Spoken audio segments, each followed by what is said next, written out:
Le crisi adolescenziali sono sempre più gravi e soprattutto sono tantissimi i giovani costretti a ricorrere al sostegno dei servizi dei distretti sanitari dell'ULSS 2, un fenomeno che preoccupa non poco. La fascia adolescenziale sulla provincia di Treviso è una fascia che ci preoccupa. I tentati suicidi e suicidi sono ai primi posti a livello nazionale. I nostri giovani sembrano, alcuni di loro, quelli più fragili, sembrano mostrare proprio segni di un disagio.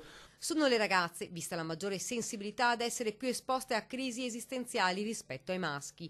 L'età più critica va dall'ultimo anno delle medie alle prime classi delle superiori, numerosi casi seguiti dai servizi. Casi gravi, casi in cui gli adolescenti manifestano diversi tipi di disagio, abbiamo pieni servizi. La collaborazione con le scuole ci porta a un invio quasi quotidiano di ragazzi e ragazze che non a questo livello ma presentano delle situazioni di crisi.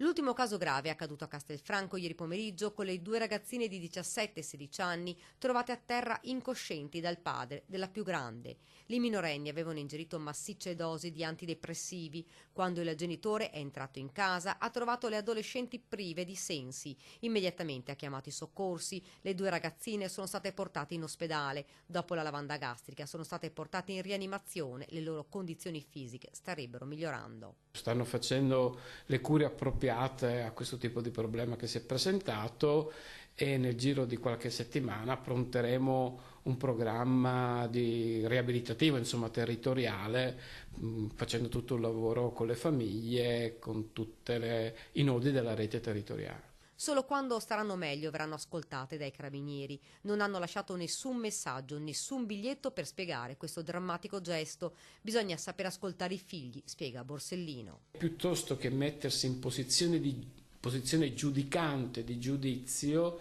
accostarsi a loro e cercare di capire col loro linguaggio cosa stanno cercando di comunicarci. Fra i progetti portati avanti dai servizi ci saranno corsi di formazione sulla genitorialità e soprattutto aumentare i livelli di collaborazione con la scuola.